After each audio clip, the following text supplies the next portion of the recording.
আলহামদুলিল্লাহ আমি একেবারে পূর্ণ বৃষ্টি চলতেছে বাইরে এই বিগত কিছুদিনে, এমন জায়গা এমনও আলহামদুলিল্লাহ প্রতিদিন বৃষ্টির কারণে আমি এখনো একদিন এক বেলাও কোনো মাহফিল বন্ধ করি, একদিনও না আছে একটা মাহফিল, বৃষ্টি হোক তুফান হোক, ওয়াজ হইব, যেখান দিয়ে সুযোগ হয়। এটা কিছুদিন আগে এক জায়গায় বয়ান করছি, কোনো জায়গা নাই, এরা বলছে হুজুর কমিউনিটি সেন্টারে একটা রুম আছে খালি, এইটা যদি বলেন, আমি অনে চলো মাইক একটা নাও, হ্যাঁ নেও, আজ আল্লাহর কথা বলো, রোদ বৃষ্টি কথা নাই, সংখ্যা কোনো কথা, মানুষ বেশি হয়েছে না কম হয়েছে, আমি বেশি হইলে আমি তো ভোটে দাঁড়াইতাম না, বেশি দিয়ে করুন, বুঝেন নাই আমার কথা? তাইলে বেশি কোনো কথা।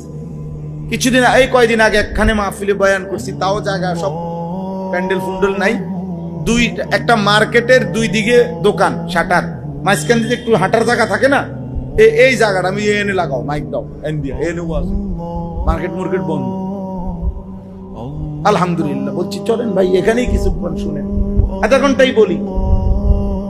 1 ঘন্টাই বলি, 10 মিনিটই বলি, আল্লাহর কথা বলা দরকার, আখিরাত দরকার।